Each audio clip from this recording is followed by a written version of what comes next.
Seigneur Dieu Tout-Puissant,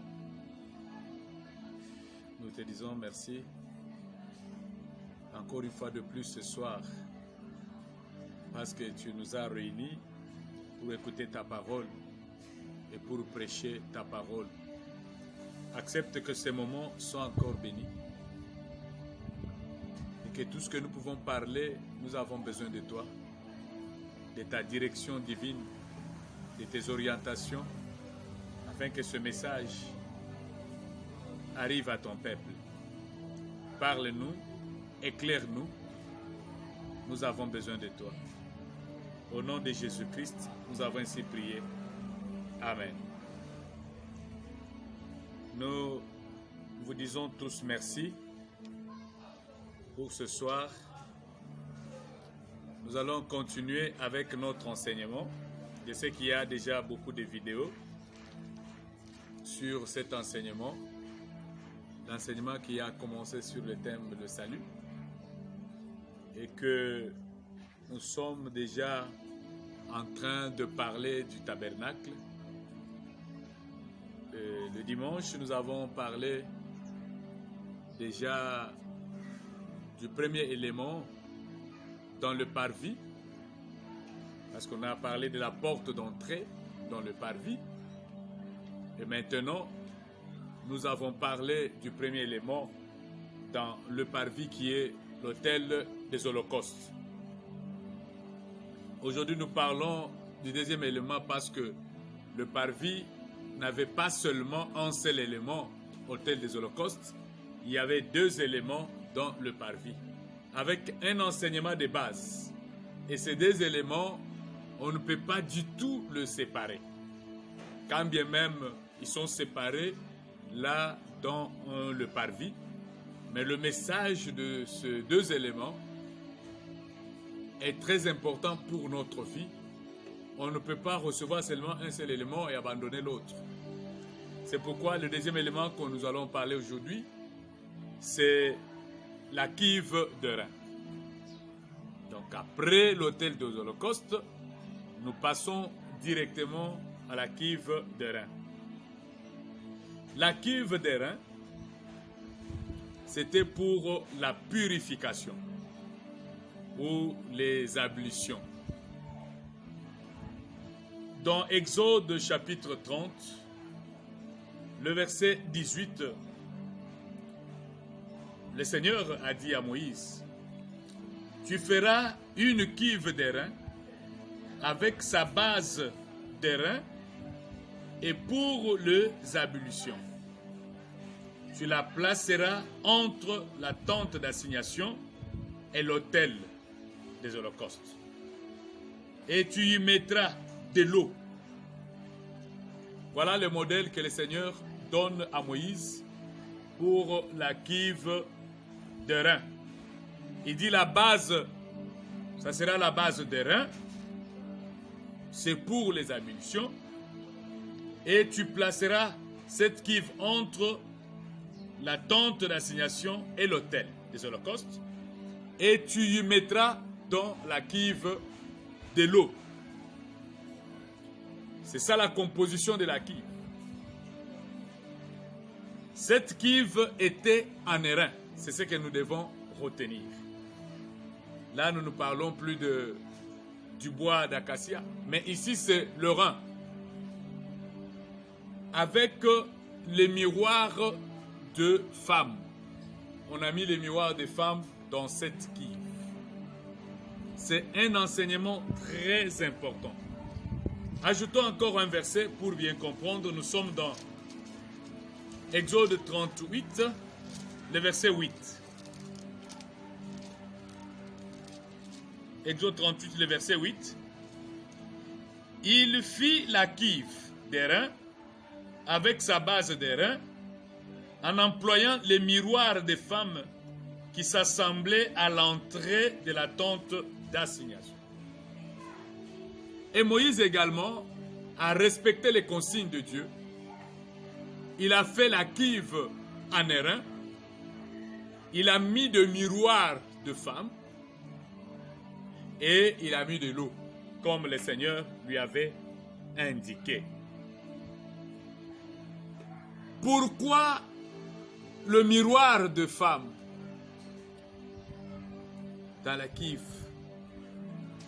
C'était tout simplement pour que tous les sacrificateurs appelés au service doivent d'abord se sanctifier.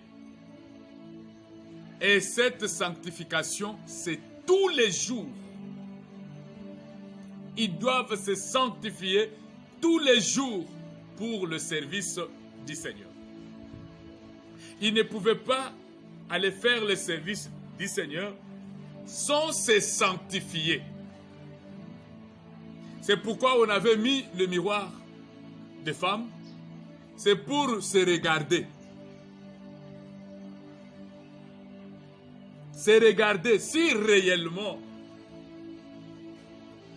ils sont sanctifiés pour faire l'œuvre du Seigneur. On lui avait dit de mettre de l'eau dans la cuve des reins. Et l'eau ici, c'est là où il y a même cet enseignement de la cuve. L'eau, c'était le symbole de la parole de Dieu, ou le symbole du Saint-Esprit. L'eau qu'il avait mis à l'intérieur, c'est le symbole ou le travail du Saint-Esprit par la parole de Dieu. Jean chapitre 7, le verset 38 à 39.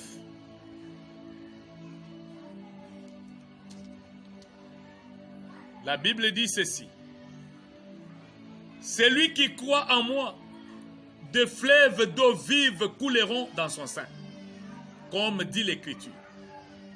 Il dit cela de l'Esprit qui devait recevoir ceux qui croiraient en lui, car l'Esprit n'était pas encore, parce que Jésus n'avait pas encore été glorifié. C'est lui qui croit en moi, c'est Jésus-Christ qui parle. Il dit c'est lui qui croit. Une fois que tu crois en moi, de fleuves d'eau vive couleront en ton sein. Et cela, il l'explique dans le verset 39.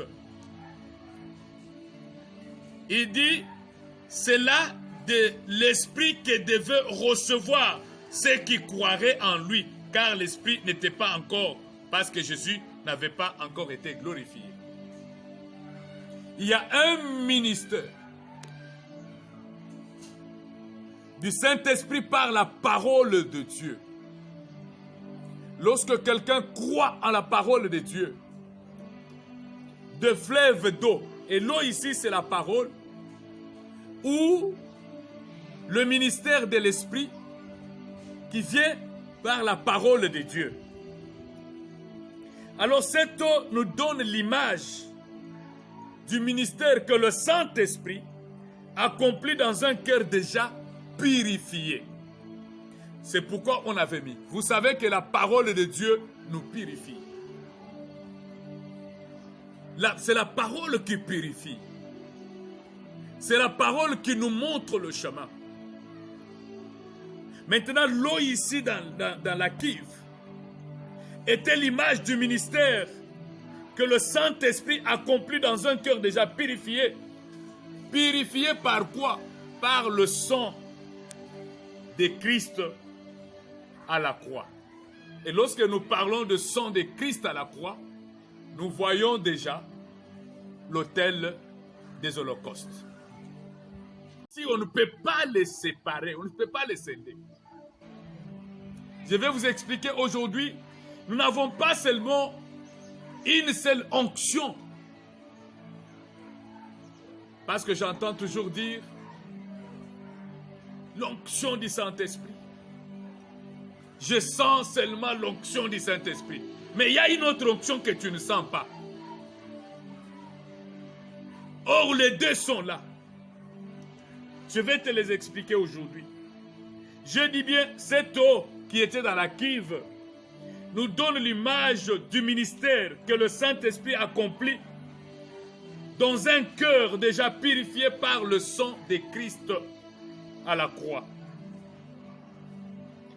Alors, dans notre vie chrétienne, nous avons deux puissances à l'œuvre. Deux puissances à l'œuvre. La première puissance, c'est la puissance du sacrifice de la croix par le sang de Jésus.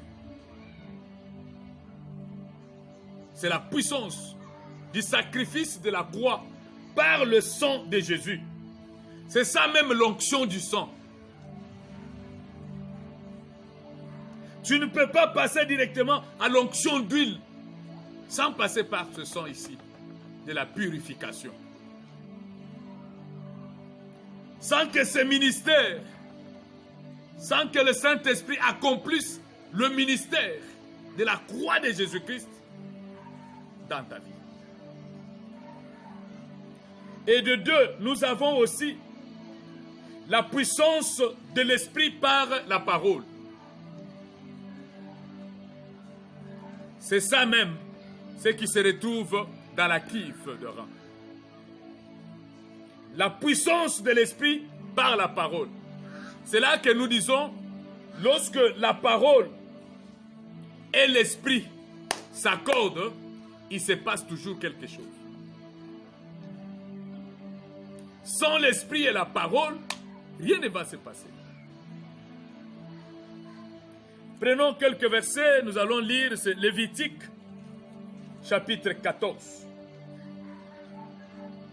Lévitique 14.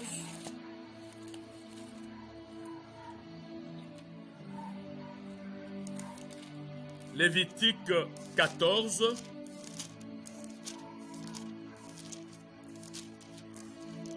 Les versets 14 à 18. Le sacrificateur prendra du sang de la victime de culpabilité. Il en mettra sur le lobe de l'oreille droite de celui qui se purifie, sur le pouce de sa main droite et sur le gros orteil de son pied droit.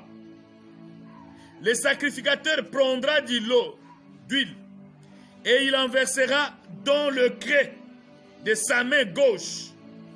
Le sacrificateur trempera le doigt de sa main droite dans l'huile qui est dans le creux de sa main gauche, et il fera avec le doigt 7 fois l'aspersion de l'huile devant l'Éternel.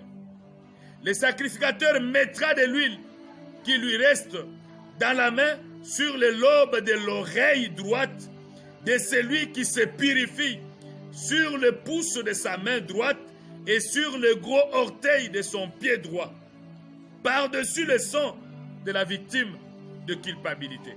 Le sacrificateur mettra ce qui lui reste d'huile dans la main sur la tête de celui qui se purifie, et le sacrificateur fera pour lui l'expiation devant l'Éternel. C'est comme ça que ça se faisait. Lorsque quelqu'un vient, voilà tout le travail que les sacrificateurs pouvaient faire pour la victime, dans le parvis. Il va utiliser le sang et il va utiliser également l'huile pour faire l'expiation devant l'Éternel. Deux puissances. D'abord le sang, que nous voyons la présence de l'autel des holocaustes. Et nous voyons l'huile qui est le ministère du Saint-Esprit par la parole. C'est pour dire que nous ne pouvons pas passer à l'huile sans passer par le sang.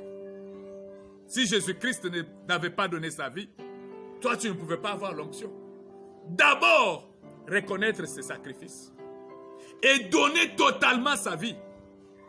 C'est comme ça que vous voyez aujourd'hui quelqu'un qui a l'onction du Saint-Esprit, mais sa vie n'est pas en ordre.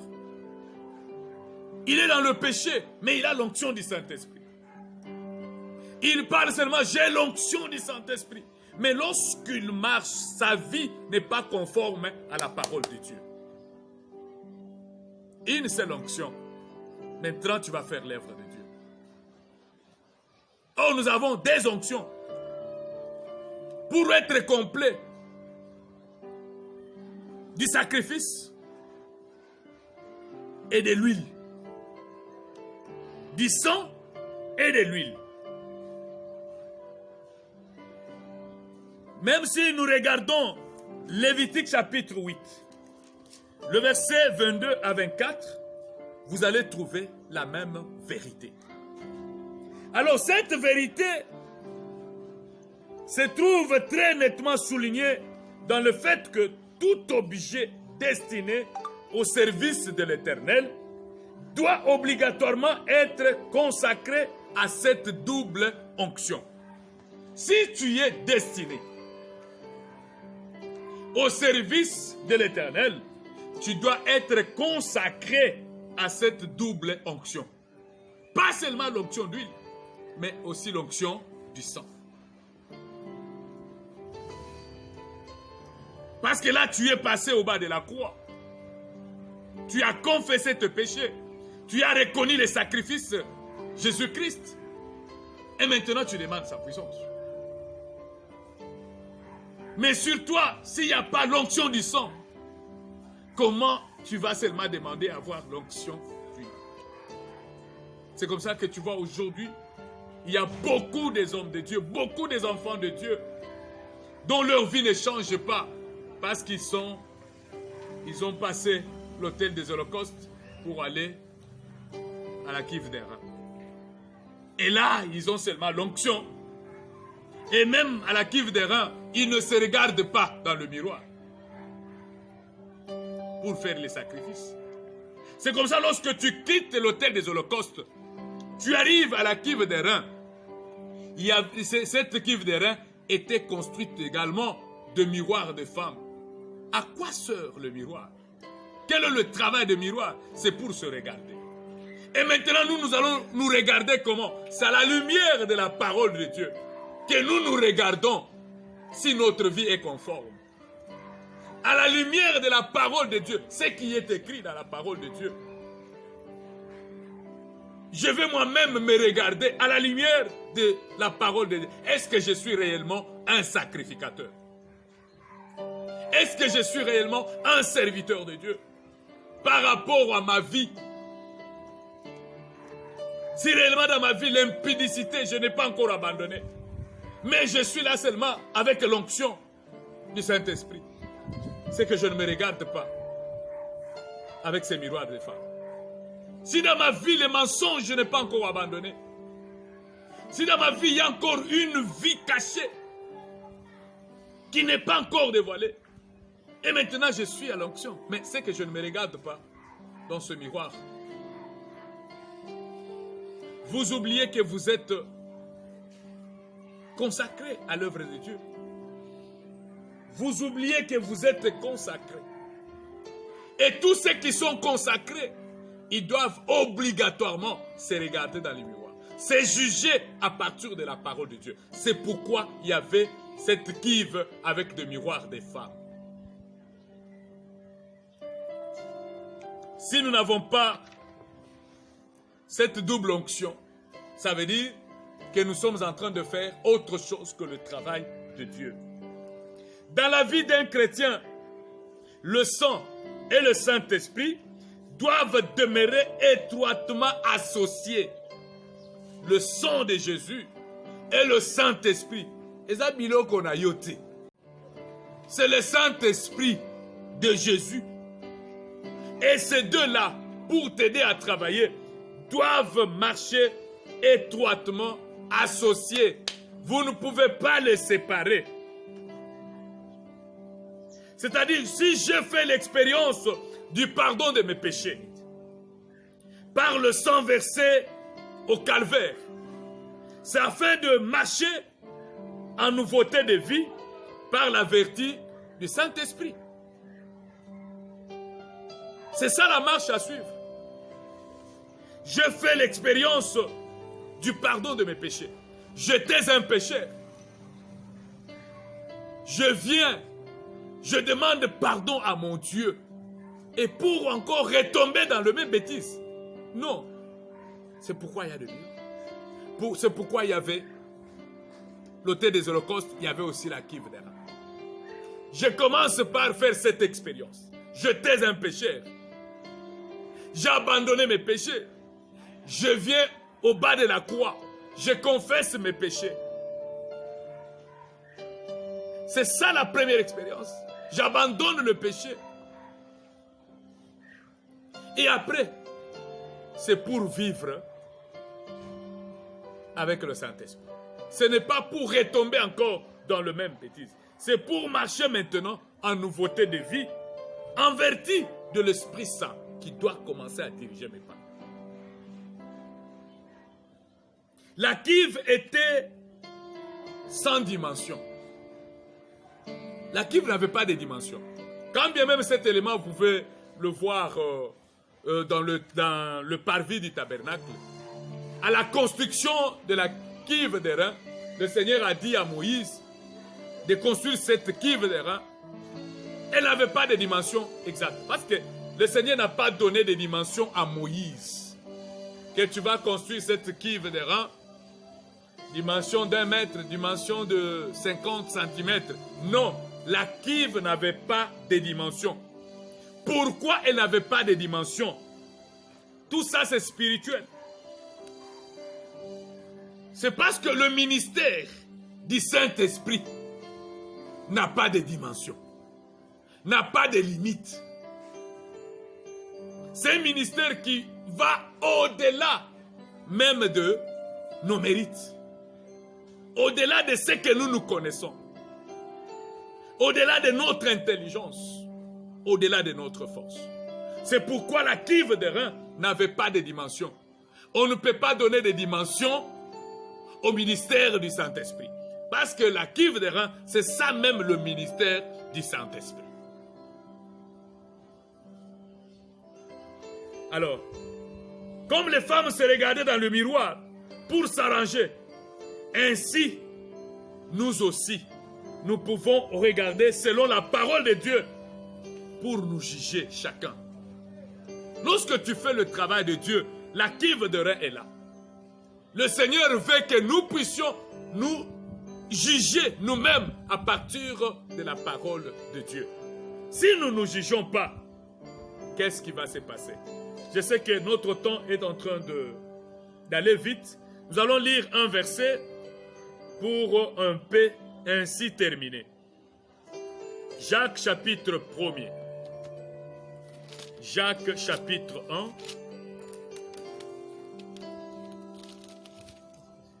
Jacques chapitre 1er, nous lisons le verset 21 à 25. Ok. C'est pourquoi, rejetant toute souillure et tout excès de malice, recevez avec douceur la parole qui a été plantée en vous et qui peut sauver vos âmes. Mettez en pratique la parole et ne vous bornez pas à l'écouter en vous trompant vous-même par de faux raisonnements. Car si quelqu'un écoute la parole et ne la met pas en pratique, il est semblable à un homme qui regarde dans un miroir son visage naturel et qui, après s'être regardé, s'en va et oublie aussitôt comment il était. Mais celui qui aura plongé le regard dans la loi parfaite, la loi de la liberté, et qui aura persévéré, n'étant pas un auditeur oublié, mais se mettant à l'œuvre, celui-là sera erré dans son activité. Amen. La Bible nous dit que nous puissions mettre toute la parole de Dieu en pratique. Car celui qui écoute la parole et qui ne la met pas en pratique, celui qui ne se juge pas à partir de la parole de Dieu par rapport à son caractère et sa vie, il est là comme celui qui se regarde dans le miroir. Une minute après s'être regardé dans le miroir, il oublie même sa propre figure. Il oublie même comment il est. Quand tu lui dis, est-ce que tu peux me donner l'image de ta figure? Il ne connaît même pas. Il a oublié. Mais c'est lui qui écoute la parole et qui la met en pratique, qui se juge lui-même par la parole de Dieu. Et n'étant pas un auditeur oublié, il est heureux dans son activité, heureux dans tout ce qu'il va faire, heureux dans sa marche sur la terre. C'est comme ça que le Seigneur avait mis la cuve de rein pour que nous puissions être heureux. Vous allez prendre les autres versets, 1 Corinthiens 11, 31 à 32 pour lire à la maison. Prenez aussi Ephésiens 4, 21 à 24. Mais qu'est-ce qui peut arriver lorsqu'on va vider la cuve? Lorsqu'on vide, on vide la cuve, on enlève de l'eau, qu'est-ce qui va rester? C'est de l'airain seulement. Et lorsque la cuve, on enlève de l'eau, il ne reste plus que le rein. Et lorsqu'il ne reste que le rein, il n'y a plus rien. C'est comme ça que vous voyez les gens aujourd'hui, c'est seulement l'ornement. L'eau est déjà partie. Le ministère du Saint-Esprit est déjà parti. Et maintenant, il reste seulement avec cet ornement. Le rein seulement. C'est comme ça qu'il commence à faire des bavures parce qu'il n'y a plus l'eau. Vous pouvez voir les gens, même il n'y a plus la parole de Dieu. Il reste seulement les prophéties et autres. Pourquoi? Parce que l'eau n'est plus dans la cuve. Et c'est difficile. Et puis cet homme-là doit faire beaucoup attention. Si quelqu'un, après avoir été purifié par le sang de Christ, et il refuse de laisser le Saint-Esprit agir en lui, l'eau va partir. Au lieu de laisser le Saint-Esprit travailler en lui, le briser, le mettre en ordre pour cette œuvre, et lui veut diriger le Saint-Esprit. Le Saint-Esprit lui dit, abandonne ça. Il n'abandonne pas. Il veut diriger le Saint-Esprit. Il a toujours des raisons. Et en ce moment-là, l'eau est partie. Et la cuve reste seulement vide avec les reins. C'est comme ça qu'il peut briller. Il peut crier. Il peut parler. Mais il n'y a plus rien. L'eau est déjà partie. Ce ministère du Saint-Esprit est déjà parti. Il est en train de faire maintenant des spectacles. Lorsqu'il n'y a pas la parole, il n'y a pas aussi ce ministère du Saint-Esprit. Alors, je finis pour dire ceci. À cet homme, s'il ne se répand pas rapidement, ça va être trop tard pour lui. Alors, je dis ceci. L'autel des holocaustes agit par le sang de Jésus. Pour conclure, l'autel des holocaustes agit par le sang de Jésus-Christ de Nazareth et la cuve des reins agit par le Saint-Esprit. C'est pourquoi, dans notre vie, lorsque nous croyons et nous servons le Seigneur, nous le servons avec des onctions. L'onction du sang et l'onction de l'huile, qui est l'onction du Saint-Esprit. Et c'est le deux-là qui nous donne la force dans le service de Dieu. Que le Seigneur bénisse sa parole et que cette parole puisse avoir de la place dans nos cœurs afin que nous puissions marcher selon la parole de Dieu. Amen.